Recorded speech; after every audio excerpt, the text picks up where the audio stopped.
Jumia Black Friday dikkati na. C'est du 6 au 30 novembre. Jusqu'à 80% de réduction. Hey, ñu ngi leen di ziar bu baax a baax di leen nuyu kontaan ci ànd beeg ñun ci télévision Futur Média dernier numéro de la semaine ni ñu ko waxee woon démb ñu waxtaanee actualité xam ngeen ni tey ci lañ doon xaar li nga xamante ne nii mooy dépouillement bi nga xam ni door nañ ko fële ca États-Unis élection yi ba mu amee boobaak léegi ñu war a ñëw ci kanam xool ci njàngat li ci loto joto génn ak waxtaane itam leneen loo xamante ne nii am na solo mu di recomposition famille libérale bi taxaw it également ci crise post-électorale yi am ci Guinée ak ca Côte d'Ivoire loolu lépp ñu ànd ci ak professeur Mamadou Diouf nga xamante ne ni historien la nekk tamit jàngalekat fële ca daara ju kawe ja nekk ca Columbia ca New York après 20h lay doon bu ko defee ñu gën a yaatal xibaar yi ci wolof li gën a fës ci bés bi ak rédaction bi ci kanam lay doon partie bu njëkk bi ñu waxtaanee wàllu koom dañuy taxaw ci initiative bi nga xamante ne taxawal ndax ngir fexe ñu annuler dette publique africaine bi nga xam ni boobaak léegi président Macky Sall jot na ci waxoon ngir fexe yenn réew yi daal di jéggal Afrique li nga xamante ne mooy bor bi mu amee ca bi ci réew ngir bu ko fexee ñu gën a mën a taxaw ci li nga xamante ne moo di Covid 19 bi du ñàkk dinañ ci dellu si xool it fan lañ toll ci waar woowu noonu ñu ciy ànd ak Mamadou Bamba Ndiaye bi nga xamante ne mooy porte parole initiative bi Mamadou dalal jàmm ci plateau bi. waaw jërëjëf ndax Aram maa ngi lay nuyu la sant bu baax a baax. di nuyu mbokk yi ñuy déglu. jërëjëf dinaa ñëw si moom si kanam Cheikh Tidiane Diagne dafa tardé tey moom xam naa ni moom lay weer bu ko defee bu yegsee ñëpp xam ne moom moo yegseegul ndax gan gi teew na ba pare alors monsieur Ndiaye ñu njëkkee ci li nga xamante ne moom laay wax initiative bi boobaak léegi naam bi ngeen ko dooree am na ab diir du ñàkk dinañ ci dellu si mais suba ci gaaw bi dafa am assemblée générale boo xamante ne fas yéene ngeen ko def fële ca centre de conférence Abdou Diouf lu ngeen fas yéene waxtaanee. waaw jërëjëf. kon ëllëg mooy assemblée générale bi xam nga kuréel bi dañ koo samp rek li ñuy wax ay bonne volonté maanaam daal ñu ci sawaroon rek ñoo ko samp waaye biñ ko sampee dañ ko bëgg a yaatal boobu ba léegi ñu ngi ci yaatal bi ëllëg nag la ñu bëgg a toog ak ñëpp muy parti politique yëpp muy syndicat yëpp parce que ndax mbir mi ñëpp dugal nañ ci seen loxo kuréelu jigéen ñi kuréelu ndaw ñi waa université bi ONG beeg société civile ñëpp ñooy ñëw yónnee seen i ndaw ñu toog donc bu ñu toogee nag samp dëgg-dëgg mbir mi maanaam daal presque juddu woon na mais ëllëg lañ koy ngénte. initiative bi lan moo ko tax a jóg. waaw initiative bi boru réewu Afrique yi moo ko tax a jóg xam nga loolu sax boo ko seetee du lu bees. ndax yàgg na fi lool même ci ay 1980 wala 90. amoon na ay conférence ak ay yëngu yu bari yu jëm ci loolu far boru réewu Afrique yi waaye lii bees tey mooy mbiru Covid bi ndax Covid bi dafa soppi adduna bi maanaam ni adduna bi tëddee woon da koo soppi mbiru koom-koom da koo soppi gis nga réew yi gënoon am doole sax tey ñi ngi ci jafe-jafe loolu tax ba Afrique ñu gis ne dëgg la Covid bi yàlla mi ngi ciy dimbali am na fu mu yem waaye ala la koy xeex gis ngeen rek li Covid bi tàmbalee jur. ndax li xew ci géej gi dara koo ci waxtaanal mu ne la réew mi amatuñ dara ndax réew mi def nañ confinement bi génn nañu dara doxatul ñu ne nañ jël gaal yi dem. loolu yëpp Covid bi la te boo moytuwul leneen nag gi suñu kanam mën na ñëw. kon looloo tax ñun ñu teel cee taxaw ne lii nekkoon Afrique boobu ba léegi xam ne daanaka lu ñu liggéey rek dugal ko ci bor boo xamee ne kenn xamul nu mu demee ñu ne loolu buñ ko dakkalul musiba dana am ci réewu Afrique looloo taxoon ñu jóg kon bu ëllëgee it loolu ñuy waxtaane woon incha allah. Cheikh Tidiane Diagne yegsi na léegi laa naan da ngaa tardé. kenn gi sax la jiitu voilà embouteillage yi tu vois Dakar moom parfois. les embouteillages ont bon dos ah. waaw mais xam nga tamit par rapport ak dette boobu ngay wax noonu bokk na ci nga xam te ne xëy na mën na tardé comme parce que les embouteillages c'est énormément de sous li nit ñi di perte n'est-ce pas. waaw ça c'est vrai les embouteillages c'est beaucoup d'argent. beaucoup d'argent oui justement. alors bor boobu ñuy waxtaanee tey ci xayma nu mu toll. bor bi de ci xayma. ay milliards yu bëree bëri la xam nga fii Sénégal ay junni milliards la ñu wax daanaka réewu Afrique yi li ma la doon wax sànq li ñuy liggéey ci at mi buñ ko liggéeyee ba pare bu dee ñaar fukk peut-être juróom-benn yi wala juróom-ñaar ya foofu lay dem. maanaam dépense bi daal li ci ëpp solo ci bor boobu lay dem te bor boobu mosuñu ko auditer c'est-à-dire ñu toog xool bor bi nu mu bindoo li ñuy wax xaalis boobu fan la jóge ak fan la dugg.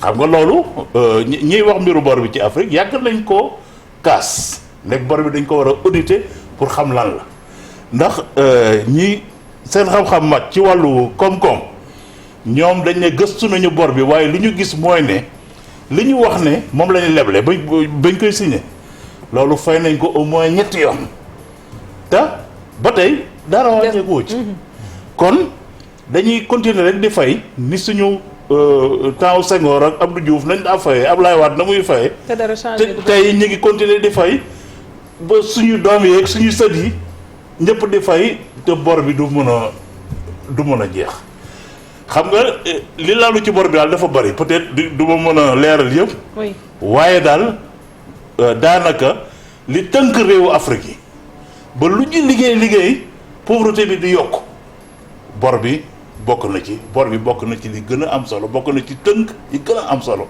moo tax tey ñu bëgg koo tenki ngir mën a féexal suñu koom-koom mën a féexal suñu réew. alors bu taxawee ci initiative bi. parce que wax nga léegi ay bonne volonté ñu ngi ci société civile ay acteurs ay artistes ak ñoom seen. ana réew yi ñi tax tey ngeen jóg jiital xeex bu ni mel. ndax am na tey ay pays yoo xamante africain rallié nañ cause bi ngeen di def nii. waaw bien sûr. ñan lañ. déjà ma leeral ne ci comité d'initiative bi ñëpp a ngi ci syndicalistes yi ñu ngi ci président Modou Guiro moom mooy président initiative. moom mooy secrétaire général CNTS.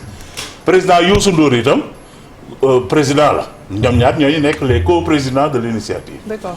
Youssou Ndour d'ailleurs yàgg na ci mbiru dette bi même bi ñu koy campagne à l'an 2000 je crois moo bokk na ci ñi ko jiite woon sur le plan international. tey itam loxo ma ngi ci biir ak ñeneen mbir mi law na ci Afrique law na itam ci bitim réew bu subaa ci séance d'ouverture bi nga xam ne dañ ko jagleel président Moustapha Niasse bu assemblée nationale. lu tax ñu jagleel ko ndax dafa woote assemblée nationale u Afrique yëpp ñu jóg ci mbiru dette bi maanaam réclamer ñu far ko l'annulation da ko woote ba pare te am na ci ndam parce que déjà je crois 14 assemblées nationales dugg nañ ci. te mi ngi waajal daje bu yaatu boo xamante ne yaakaar nañ ne assemblée nationale Afrique yëpp danañ ko fekk. xam nga ñooñu ñëpp bu ñu fekk ba bu ñu dajee ci benn bërëb wax ci turu Afrique la ñuy waxe ci turu askanu Afrique ci turu jigéen ñi ci turu ndaw ñi la ñuy waxe kon bu ëllëgee incha allah moom mooy présider la séance d'ouverture. am na yeneen kilifa yu nekk ci àdduna bi ku mel ne Éric Toussaint xam ne ku wax mbiru bor bi rek tudd ko yoo xamante ne dinañu bokk ci daje bi xam naa ci visioconférence lay doon dinañu bokk itam dinañu wax seen xalaat dinañu jàppale itam ci mbir mi. am na yeneen yu ne suñu kanam yoo xam ne bu ñu fa àggee nag ñoom dañuy ñëw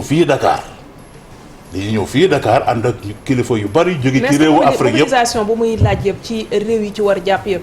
parce que est-ce que réew yooyu yëpp ñu ngi ci.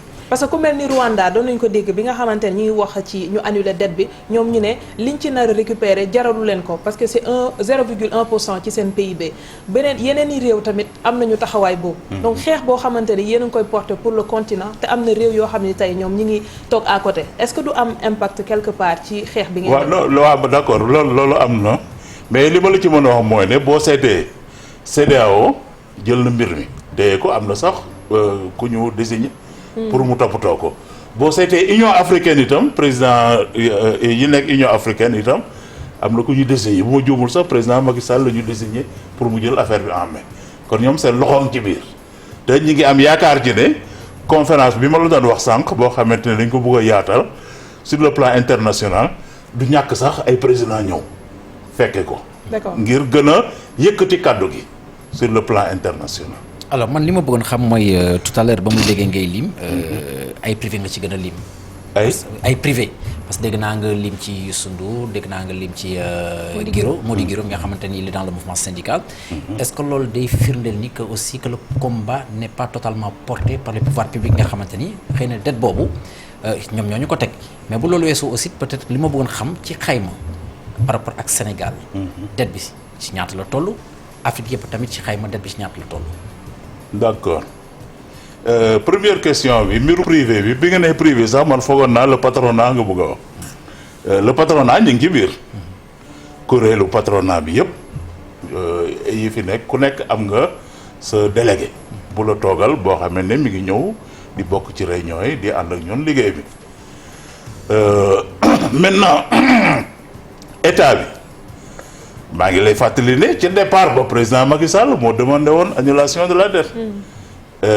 ñun ñëpp ñu jóg pour jàpp ci kon te recevoir nañu itam boobu bi mu ñu recevoir waxoon nañ ko publier woon nañ ko ci ay weer ñetti weer ci ginnaaw recevoir nañu toog nañu ak moom mu encouragé ñu et ne ñu ànd na ak ñun ci li ñuy liggéey kon état bi ànd na ci waaye nag ñun yëkkati wuñ ko ci turu état bi dañ ko bëgg a yëkkati ci turu réew bi. moo tax mbir mi tëddee nii. donc initiative citoyenne. voilà initiative citoyenne une initiative populaire ñun noonu lañ ko bëggee moo tax ñu doxala ko nii chiffres yi itam xam nga man nag toujours chiffre moom du ma ci wax fekk waajaluma ko teg ko sama kanam. di ko wax loolu yar la rek bu ma am daal. loolu yar la bu ma am. waaye comme ni ma la ko waxee woon sànq. bor bi moom kenn mënta weddi ne réew boo jël ci Afrique problème la si seen gestion financière fay bor bi problème la fa réew mel ne Kenya peut-être ñoom ñoo jiitu waaye ñu bari mën nañ cee topp ñoom fi ñu toll tey dem nañ ba mënatuñoo fay ba déclarer ko ne ñun mënatuñoo fay. voilà loolu indi beneen situation ndax itam. Droit international may na loolu réew mu ne sa dette extérieure da nga ko war a fay waaye boo demee ba xam ne mënatoo ko am nga cas de force majeure wala yooyu nga ne gars yi man taxaw naa mënatumaa dem. loolu mooy un état en faillite. non nekkagul un état en faillite mais c'est simplement un état en situation de ne plus payer sa dette jamono yee ci ginnaaw amoon na Amérique latine en Argentine même situation bi amoon na. fi ñu toll nii d'ailleurs mbiru annulation dette bi ñu bari ñu ngi koy yëkkati boo demee ci banque mondiale wala yeneen kuréel yi boroom xam-xamu économie yi ñu ngi wax mbiru annulation de la dette mais ñoom suñu argument ñun taxul ñu koy wax li tax ñu koy wax dañ ne il va y avoir un effet de cascade maanaam après Kenya yeneen réew danañ taxaw ne ñun itam mënatuñu te bu boobaa du doon fayitu état africain yi waaye day doon une crise financière internationale ñoom loolu ragal nañ ko bu baax fi ñu toll nii moo tax ñu am yaakaar ci ne li tàmbali nii ndax xam nga annulé wuñ ko mais daanaka li ci ëpp suspendre nañ ko loolu doon bu baax. ginnaaw bi ñu ko suspendre waaw loolu dëgg la loolu dëgg la bi ñu ko suspendre dañ ko suspendroon pour ren après ñu ne waat suspendre nañ ko pour déwén. waaye bala ñu fa àgg ñun bëgg nañ ñu annulé ko parce que suspendre bi du dara ren waroon nga ma fay 100 francs at mu lay da nga may fay 100 francs ren bu ma fay mais déwén nga fay ma 200. mais day mel ni benn genre épée de Damoclès. mais loolu du dara bi coow li jógee ñoom réagir nañ def suspension boobu pour ren après ñu def ci pour déwén mais ñun itam wax nañ ne. li ñu bëgg mooy annulation totale dem nañ ba même président banque mondiale jël na ci ay position yoo xam ne soriwul suñu yos kon ñun mbir mi daal ñu ngi ci am yaakaar bu baax a baax li ma di sax ma daal la wax sànq initiative populaire mooy ñun liñ ci dugal ñi ci nekk ñëpp leen ci dugal du pour question xaalisu état bi wala ministère des finances ni muy gérer les finances du Sénégal loolu dugaluñ ci liñ ci dugal mooy alal jooju fañ koy dugal gisuñ ci benn légitimité te am na feneen fu mu xaj muy soxla askan wi muy jeunes yi dem ci gaal yi ci mbëkk mi muy jeunes yi amul liggéey muy baykat yi muy napp yi muy jigéen ñi alal jooju ñuy verser tubaab bi xaj na ci ñoom. alors ñun loolu dooma tax ñu annulation la ñu wax d'accord mais du lu bees. déedéet waaw parce que souvent dañuy toog benn moment ñu toll ci benn position boo xamante ne nii dañu naan nañu annulé. ci année 2000 yi également ki nga xamante ne mooy président Youssou Ndour doon na wax ne am na porté woon na benn boo xamante à l'extérieur yaa ngi ko doon rappelé sànq. boo xamante ne également annulé woon nañu. mais annulé nañu te ñu ne woon jeunesse bi la ñu bëggoon ñu gis ci seen bopp et tout. problème yooyu moo fi nekkaat ba léegi. ban garantie. ci xeex bi nga xamante ni yéen a ngi koy def. askan bi tamit dinañ ko mën dégg. pour mu leer leen ne lii kat bu ko bës buñ ko annulé xaalis boobu forcément dina dellu si askan. voilà moo tax ñun ci suñu appel yemuñ ci rek ne dañu bëgg a annulé dañ ne nañu annulé nañu samp réew mu ne ay kuréel goo xamee ne mooy saytu. ni ñuy jëfandikoo xaalis bi jógee ci annulation. kon loolu ñun bëgguñu ko bàyyi ci loxo état bi dañu bëgg mu am kuréel boo xamante ne ku secteur yëpp ku ne dana fa toog. ñu topp mbir mi pour mu wóor ñu ne yoon wi xaalis bi dana dugg fi mu war a dugg loolu moo ci suñu taxawaay te ñun ñëpp juboo nañ ci ñun ñëpp ànd nañ ci. ci wàllu activité lan ngeen def pour que initiative bi mën di dund. parce que peut-être day nekk période boo xam ne day ponctuel ñu dégg ko nii après nit yi mën na génnaat seen xalaat wala ñu jékki-jékki ba nekkaat ci jafe-jafe ñu doog koy fàttali. je comprends mais boo leen ñu déggul it ñun ñu ngi liggéey bi ñu sampee initiative ba tey amul benn alxamis boo xamante ne réunion wuñu te bari nañ ay activité bari nañ fu ñuy dem institution yëpp daje nañoo ak ñoom. activité yu mel nan. waaw ma ne institution yëpp daje nañoo ak ñoom. dem nañ toog ak ñoom ndax ñun li ñuy def plaidoyer la ñuy def. dañu bëgg a dajale ñëpp jàpp ci. fii d'abord ci Sénégal fi lañ tollagum ba suba lañ yaakaar ne dinañ àggale liggéey boobu kon ci lañ ne di dajeek nit ñi di waxtaan ak ñoom di waxtaan ak kilifa diine yi kilifa aada yi fu nekk dugg nañ fa. jeunes yi jigéen ñi fu nekk dugg nañ fa waxtaan wan leen ni lii lu jar a téye la lu jar a taxaw la. ëllëg incha allah yaakaar nañ ne loolu dinañ ko sottal am ci ndam bu boobaa nag dañuy gën a yaatal mbir mi moom laa doon wax sànq sur le plan de l'Afrique et sur le plan international waajal beneen daje boo xamante ne peut-être fii ak ñetti weer wala ñeenti weer ñëpp dinañ ñëw fii Dakar bu boobaa même président banque mondiale dañ koy woo ne ko ñëwal déglu les peuples africains. mais yéen est-ce que combat bi ni ngeen ko porté c'est porté de la même manière dans d'autres pays africains yi nga xam te ñoom tam dañ nekk dans la même situation. absolument bi ñuy def cérémonie de lancement bi chambre de commerce il y a 4 mois je crois yéen a nga fa woon déjà il y avait 14 pays africains yu signé woon appel bi boo xam ne am na ay kilifa yu signé appel bi fi ñu toll nii tembe mën naa laa wax ne ci li ma xam amul benn réew boo xamante ne amu fa ay kilifa yu ñuy jokkool amu fa kilifa ñoo ñëpp réew yëpp ñu ngi jokkoo ak ñoom te réew yëpp itam am nañu seen kuréel bopp yu mel ne suñu bos kuréel yooyu nag lañ bëgg ñu daje Dakar.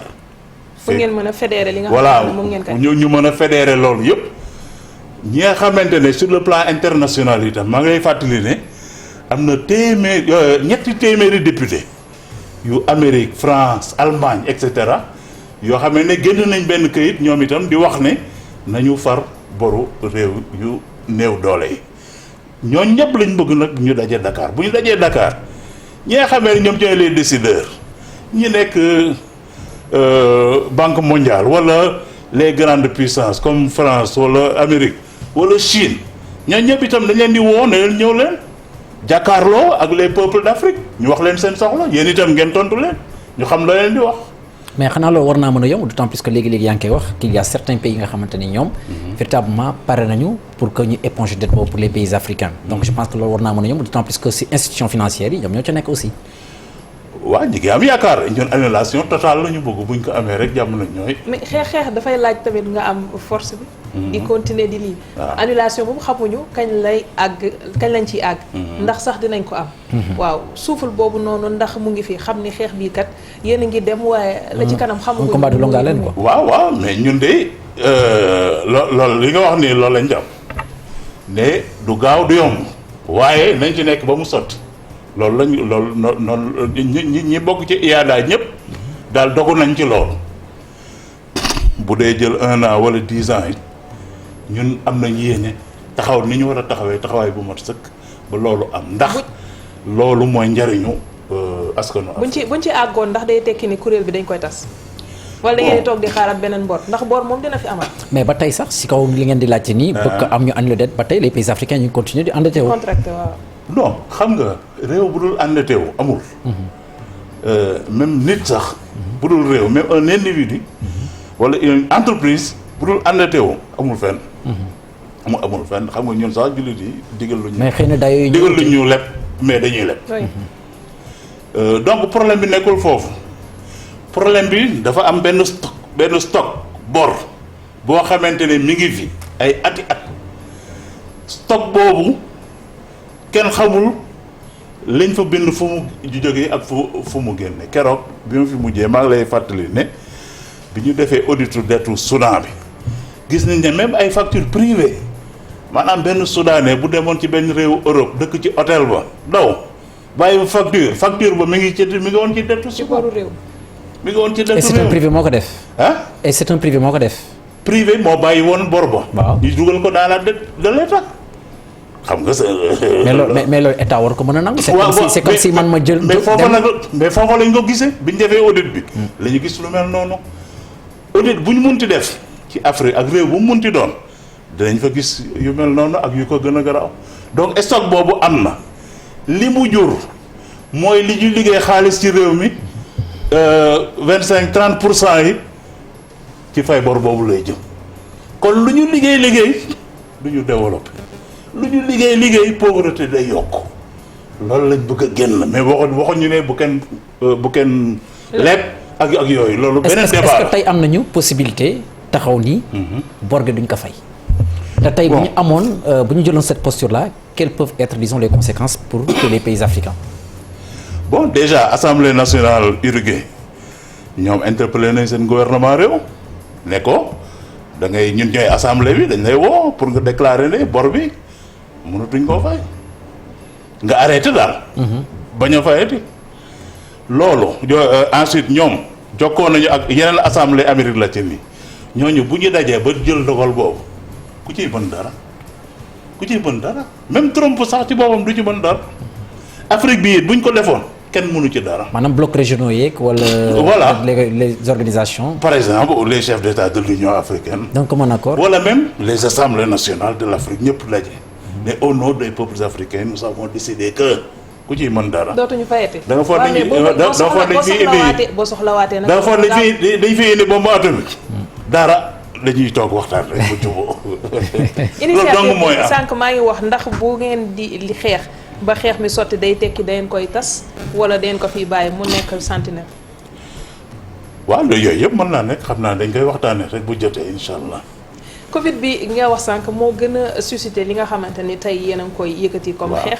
waaye Afrique ni mu ci génnee mën nañ ko waxee noonu. yenn pays occidentaux yi génne wuñ ko noonu ci feebar bi. ay nouvelle vague la ñuy wax et tout. donc mën nañ ne Afrique moo gën a. résiliente ci li nga xamante ne ñu ngi koy jot ci xibaar ci yenn réew yi.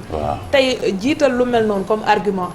jàkkaarloo occidentaux yi ndax du nekk loo xamante ne ni dina indi lu sooxe ndax mën nañ ne jamono ji feer bi wàññeeku na la ngeen doon xaar peut-être ci ay prévisions lu bëri néew na donc am na yenn possibilité xëy na fay fii ak diir.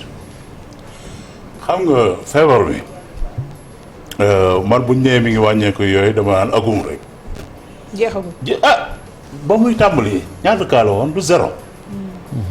dem ba ci ñu tiit. bu wàccee àggagul zéro mais bu wàccee woon ba zéro yi. war a tax ñu naagu de. war a tax ñu naagu. kon wet googu loolu laa ci mën a wax léegi bu dee argument nag Covid bi li tax mu yem fi mu yem boo seetee Sénégal alal ju bari la alal ju bari. moo ko yemale te alal jooju ci budget état bi la jógee te am na feneen fu mu doon xajoon.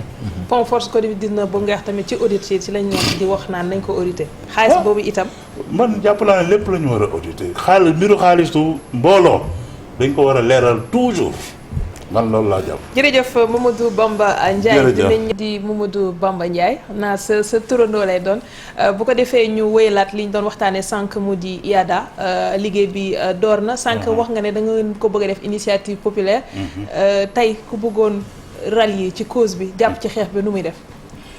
waaw xam nga am na site internet bu ñu defar mooy iada.org ku ci dugg da nga mën a signer pétition bi déjà. bu ñu defee ëllëg assemblée générale bi dañu bëgg a jàll nag ci organisation bi parce que organisation bi dañ ko bëgg a yaatal. ci région yi ci département yi ba ci quartier yi bu ñu àggee foofu ci suñu liggéey bëgg nañ ñëpp ñëw jàpp ci. pétition boobu noonu kañ ngeen ko lancé ak ñaata ngeen amagum ci ay signature. signature yi bari na tey peut-être xoolaguma objectif bi lan la te yemul ci objectif bi pétition bi mooy appel bi ñu tàmbalee woon bi njëkkoon a lancé. moom lañ def sous forme de pétition nit ñi di ko signé. ñi ngi koy signé ci site bi waaye itam tiré nañ ko sous forme de papier kuréel yi ci bokk yëpp ku nekk yaa ngi yor sa papier di ko signé loo dina am nag jamono peut-être après assemblée générale bi ñu toog dajale bu ñu dajalee mën a wax ne amagum nañ temps mais ñun dañu bëgg 1 million. de signatures ci pétition bi pour mu nekk une pétition vraiment populaire. ci assemblée générale bi boo ëllëgee am nañu document bi nga may laaj sànq. lu ñuy def boo leen ñu déggul am na document plaidoyer bu am importance. boo xamee ne xam nga commission scientifique yi professeur Babacar Sène bu UCAD moom mooy jiite CREA maanaam ñuy gëstu ci mbiru koom-koom mooy jiite commission scientifique bu IADA def nañ document plaidoyer bu am solo. maanaam argument yi nga doon laajte sànq argument yooyu yëpp ñi ngi ci yi nga xam ne ñun ci la ñuy sukkandiku pour wane ne ñun li ñuy laaj dafa war a am. am na plan d'action itam boo xam ne élaboré nañ ko bu subaa dinañ ko waxtaane ci assemblée générale bi am na itam li ma la ko wax sànq projet de structuration itam dinañ ko waxtaane ci assemblée générale bi buñ ci waxtaanee ba juboo ji nag buñ ca génne ñu jëm ko jëfe li ngeen jot a defagum ci liggéey ndax am na benn ci réew yi nga xamante ne nii tey Afrique amee na ci bor ñoo xam ni am na sax benn écho favorable jëmee ci xeex bi nga xam ne yéen a ngi koy mëne. éco favorable yi mooy xam nga bi wax ji jógee président France wax na ci bien que bi mu wax njëkkee wax dane nañu far bor bi après ci ëllëg sa mu ne bon nañu suspendre rek c'est-à-dire ak yooyu même pape bi wax na ci. donc Chine am na lu ñu jot a far ci diggante bi kon mbir maa ngi tàmbali mais day tàmbali rek ñun fi ñu bëgg a àgg mooy jàkkaarloo day am peuple yi Afrique yi dañuy taxaw. ñi dogal ci biiru bor bi ñu taxaw ñëpp fii Dakar ñu waxante. Très bien ñun loolu lañ bëgg. Merci beaucoup Mamadou Bamba Ndiaye, le porte-parole de l'initiative pour l'annulation de la dette publique africaine. La page publicitaire, c'est tout de suite.